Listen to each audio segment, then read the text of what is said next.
I want to make a video here to break up the NFL videos I'm going to flood you guys with over this past and next week.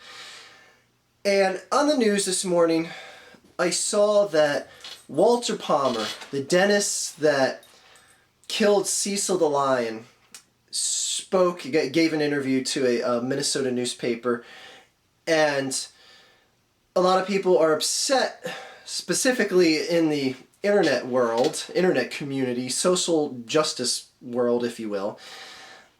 They're upset that he says he wants to open his dentist's office back up, the office that he practiced at.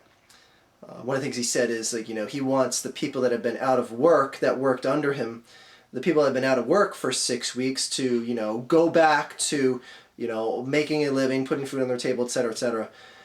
And I'm all well and fine with that.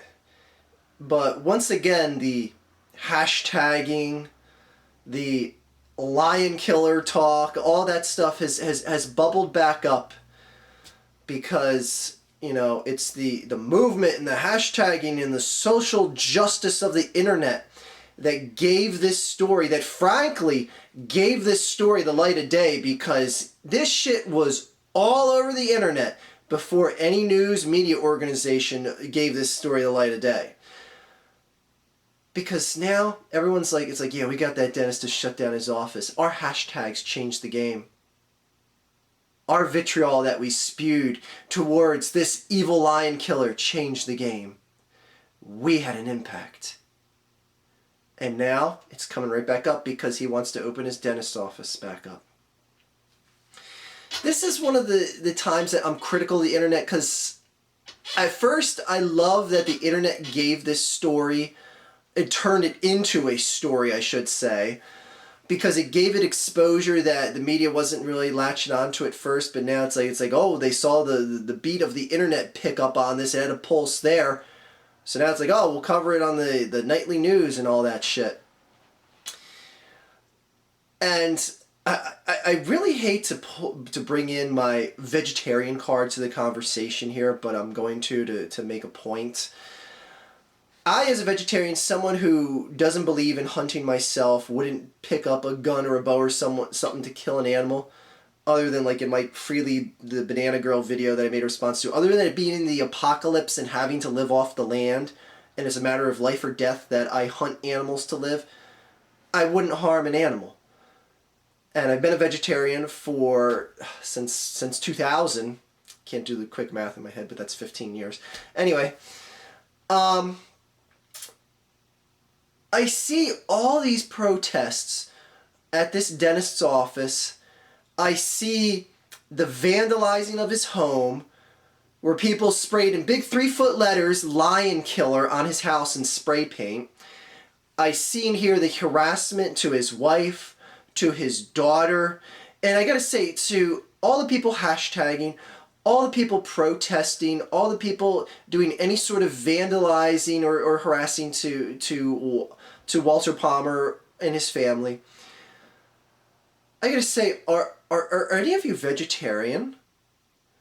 Because I see a tremendous blatant hypocrisy here, in that you're going to vilify this man for being an animal killer if you are either an animal killer or animal consumer yourself. And I'm not saying that, you have to be a hunter, because frankly, if you consume meat, I don't really see how that makes you any better or worse than a hunter. Now, I'm not saying that it either makes you worse, because like I said in my Freely the Banana Girl video, my stance on life is my stance in life, and your stance is your stance in life. If you have no problem killing and consuming animals or consuming animals, that's your life, not mine. I'm not going to sit here and say you have to be forced to use the ideologies and the philosophies that I hold precious in my life. But if you're going to vilify this guy, why do you have so much of a problem with him killing a lion? Now, if he did this by illegal means, which frankly I've heard a number of different stories, and it sounds like everyone is trying to whip up their version of the story and how it went down to suit their needs. When all the facts come to a head and everything's settled in court, if this Walter Palmer kill this lion by illegal means in any way, shape, or form, he will have his day in court, he will be punished, and that's that as far as I'm concerned. The one thing that bothers me, that kind of like truly disgusts me about this, is that this really seems like it's all boiling down to an aspect of popularity. Cecil the Lion was known. At least I'm told about that. Has anyone out there even heard of Cecil the Lion before this happened?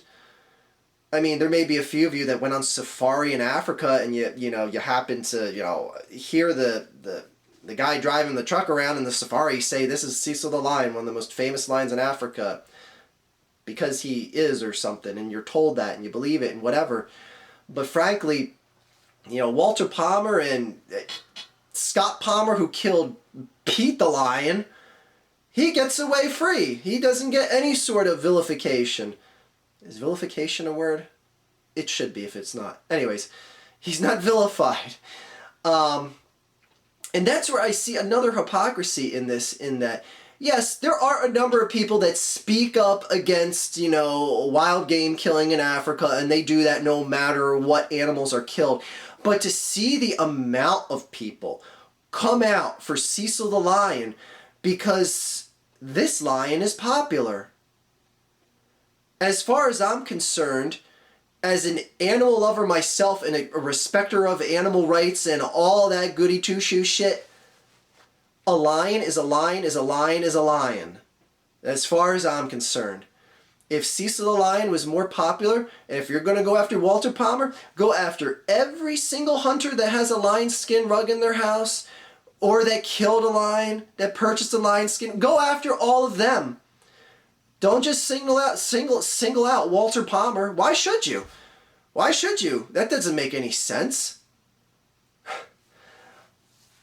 I don't know. I see this all being whipped up into a fervor again, because this guy just wants to go back to work.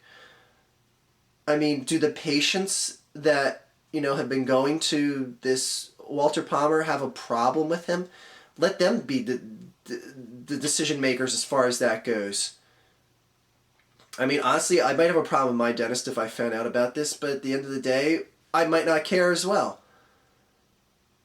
If people want to pay to have his dental service, and people want to work for this dentist and make money to put food on their table, who are you or I to tell him that he should shut his doors, he should not be allowed to have his job, and then celebrate? I saw the tweets celebrating this guy when it was 6 weeks on end that he wasn't, his dental office was closed down. Like, way to go, your hashtags won. By the way, you're probably the same dipshits that did all the hashtagging with the Bring Our Girls Home and those 300 Nigerian girls were kidnapped. By the way, where are they? Where are all you with your hashtags now? Oh, that's right, new day, new topic, moving along. Those 300 girls are still missing. Why isn't like a movement like that whipped up into an even bigger fervor? But yet it's like, oh, it's popular now, it's popular. Michelle Obama even came out with the sad puppy dog eyes and the Bring Our Girls Home hashtag. Put it on Twitter. Oh, it was only because it was popular to do that back then. You see what I'm talking about? This all comes down to popularity. All of it. Especially with this social justice shit on the internet. And while I applaud the internet when it brings stories like this to the light of day, and then the popular news media picks up on it and it gets known by more people, at the end of the day, the people that, criticize news organizations for not covering this or that, you're the same hypocritical assholes that will hold up the hashtag for Bring Our Girls Home, and then here we are over a year later and they're still not brought home. Those Nigerian families are still without their daughters. Where are you with your hashtags now? It should be insanely mind-boggling to you. You should be so angry. It's been over a year, and these girls, we need action more than ever now. More than ever now. Where are you? That's right, you tucked your hashtags in your back pocket and gave up on that because now it's Cecil the Lion time, because that's the popular trend. And if nothing happens to Walter Palmer a year down the road from here, you'll tuck that hashtag in your back pocket as well. Because it won't be popular anymore. just something interesting I've noticed about the internet. And again, I love how the internet brings small stories that aren't necessarily covered by the mass media at first, brings them to the light of day, but then at the same time, they're no more or less similar to the news organizations that pick a story out just because it's popular, just because they know it'll get ratings, just because they know something like Cecil the Lion, it tugs at the heartstrings of the internet, and get your hashtags and go on Twitter and hashtag Walter Palmer, egg his house, and all that shit. Do you really care about Cecil the Lion, is what I'm going to say. And if you do care about Cecil the Lion, or you did care about Cecil the Lion, why did you? And frankly, if it was only because it was popular, then that's pretty fucked up, in all honesty. It really is. Because if you didn't care about lions being killed until a popular lion got killed, that's pretty fucking lame, in all honesty. Get a new hashtag. Get Walter Palmer fired. I guess that's going to be the new hashtag if he goes back to work. And it does work on the people that are willing to let him work on their teeth. Oh boy, what a tremendous travesty in this world. Move on to the next hashtag, people. Have a good day, everyone.